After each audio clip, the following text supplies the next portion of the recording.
পত্র আমাদের উত্তোলনের শেষ দিন ছিল আগের নোটিশ অনুযায়ী। সেই নোটিশ অনুযায়ী আমরা দেখেছি বিভিন্ন ছাত্র সংগঠন, বিভিন্ন স্বতন্ত্র প্রার্থী তারা কিন্তু আজকে মনোনয়ন উত্তোলন করতে গিয়েছিলেন। কিন্তু আমাদের যে ডাকসুর আচরণবিধি দেওয়া আছে, সেই আচরণবিধিতে খুব সুস্পষ্টভাবে কয়েকটি বিষয় উল্লেখ আছে। স্লোগান দেওয়া যাবে না, একজন প্রার্থী 5 জন অধিক নিয়ে যাওয়া যাবে না। আমরা দেখেছি ছাত্র দলের কবি জসিমউদ্দিন হলের এক নেতা আহ্বায়ক তানভীর বাড়ি হামিম, তিনি 30-40-এর অধিক শিক্ষার্থী নিয়ে স্লোগান দিয়ে সেখানে ভিতরে প্রবেশ করেছেন এবং তিনি সকল ধরনের আচরণবিধি ভঙ্গ করে তিনি তার মনোনয়ন পত্র উত্তোলন করতে গিয়েছেন। আমরা এই বিষয়ে তীব্র নিন্দা এবং প্রতিবাদ জানাচ্ছি। আমরা দেখেছি বিশ্ববিদ্যালয় প্রশাসন বেশ কয়েক ঘন্টা চলে যাওয়ার পরও এই বিষয়ে কোনো সুনির্দিষ্ট পদক্ষেপ নিতে আমরা দেখিনি। আমরা বিশ্ববিদ্যালয় প্রশাসনে এরকম আচরণেরও তীব্র নিন্দা এবং প্রতিবাদ জানাচ্ছি। আমরা আশাবাদী ছিলাম তারা এই ধরনের কোনো ঘটনা ঘটলে জুলাই পরবর্তী ক্যাম্পাসে, 24 পরবর্তী ক্যাম্পাসে, অভ্যুত্থান পরবর্তী ক্যাম্পাসে সুনির্দিষ্ট ব্যবস্থা নেবেন। কিন্তু আমরা দেখছি প্রশাসন মনে হয় এই বিষয়ে পক্ষপাতদুষ্ট হচ্ছে। বন্ধুগণ, আপনারা আরেকটি বিষয় আজকে লক্ষ্য করবেন, আমাদের আজকে বঙ্গমাতা হলে, আমাদের একটি মেয়ে হল বঙ্গমাতা হল, সেখানে একটা দ্বিধাদ্বন্দ্ব তৈরি হয়েছিল শিক্ষার্থীদের মধ্যে। ঢাকা বিশ্ববিদ্যালয়ের প্রশাসনের নিয়ম অনুযায়ী আজকে মনোনয়ন উত্তোলনের শেষ সময় ছিল 3টা পর্যন্ত। পরবর্তীতে বিশ্ববিদ্যালয়ের প্রশাসন সিদ্ধান্ত নিয়ে 4টা পর্যন্ত সেটা শিফট করে। কিন্তু সেখানে বঙ্গমাতা হলে আমরা দেখি 4টার পরেও মনোনয়নপত্র উত্তোলন করতে গেলে সাধারণ সচেতন শিক্ষার্থীরা সেখানে প্রতিবাদ জানায় এবং সেই প্রতিবাদকে কেন্দ্র করে আজকে বাংলাদেশ জাতীয়তাবাদী ছাত্রদল তারা একটি সংবাদ সম্মেলন করে এবং তারা এই প্রতিবাদকে মবের আখ্যা দেয়। আমরা এই জাতীয়তাবাদী ছাত্রদলের এই ধরনের হীন রাজনীতির তীব্র নিন্দা এবং প্রতিবাদ জানাচ্ছি। প্রশাসনের তাদের অবস্থানকে আমরা তীব্র নিন্দা এবং প্রতিবাদ জানাচ্ছি এবং এই কমিটির প্রতি আমরা ক্রিটিক্যালি দেখছি।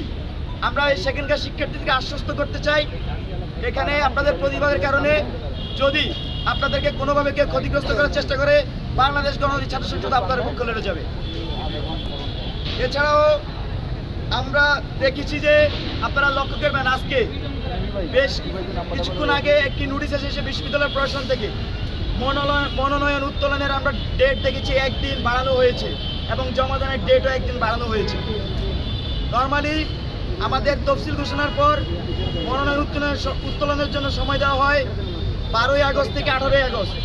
আমরা মনে করছি মনোনয়ন উত্তোলনের জন্য এটা যথেষ্ট সময় ছিল, কিন্তু আমরা শুনতে পেয়েছি এখানে বাংলাদেশ জাতীয়তাবাদী ছাত্রদল তাদের প্যানেল ঠিক করতে পারে না অন্তর্কোণ কারণে, এবং অন্তর্কোণ সামলাতে না পেরে বিএনপির হাইকমান্ডের সাথে এখানে আমরা শুনতে পাচ্ছি যোগ সাজে এখানে টাইম বৃদ্ধি করা হয়েছে।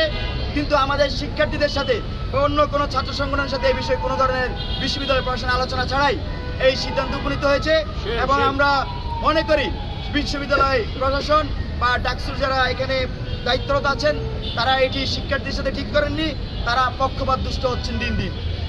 বলেছি, আজকেও বলছি, জুলাই অভ্যুত্থান পরবর্তী সময়ে ঢাকা বিশ্ববিদ্যালয়ের শিক্ষার্থীরা খুবই ব্যক্তিগত জীবন তারা স্বাধীনভাবে নিরাপদভাবে তারা যাপন করছে, কিন্তু নতুন করে ছাত্রলীগের মতো যদি ক্যাম্পাসকে দখল করতে চায়, ছাত্রলীগ আগে আমরা দেখেছি প্রশাসন চালাতো, নতুন করে কেউ যদি প্রশাসনের সিদ্ধান্ত নিতে চায় তাদের রাজনৈতিক স্বার্থে বাংলাদেশ গণতান্ত্রিক ছাত্র সংসদ তাদের এইসব সিদ্ধান্তকে রুখে দিবে। বন্ধুগণ, আমরা মনে করি প্রশাসন নির্দিষ্ট গোষ্ঠীর প্রতি যে ধরনের পক্ষপাত দুষ্ট পক্ষ নিচ্ছেন, সেই পক্ষ নিলে ক্যাম্পাসের সাধারণ শিক্ষার্থীরা এটাকে কোনোভাবে মেনে নেবে না এবং তার প্রভাব ডাকসু নির্বাচনের ফলাফলও প্রতিফলিত হতে পারে। এবং আমরা আশঙ্কা করছি 19 সালেও যে ডাকসু হয়েছে, সেই ডাকসুতে বিশ্ববিদ্যালয় প্রশাসনের যোগ সাজে ছাত্রলীগ কিন্তু নানা ধরনের অপকর্ম করেছে। নতুন করে জুলাই অভ্যুত্থান পরবর্তী সময়ে আমরা এই যে বর্তমান ইলেকশনের যে বিষয়টি, সেখানে কিন্তু আমরা নানা ধরনের ক্রিটিক্যালি দৃষ্টিভঙ্গি রাখছি। তো সব কিছু মিলিয়ে বাংলাদেশ গণতান্ত্রিক ছাত্র সংসদ আমরা মনে করি ঢাকা বিশ্ববিদ্যালয়ের শিক্ষার্থীরা একটি সুন্দর নিরপেক্ষ ডাকসু তারা ডিজার্ভ করে, কিন্তু তাদের এই পথ চলায় যদি কোনো নির্দিষ্ট গোষ্ঠী বাধা হয়ে দাঁড়ায় তাহলে আমরা সাধারণ শিক্ষার্থীদের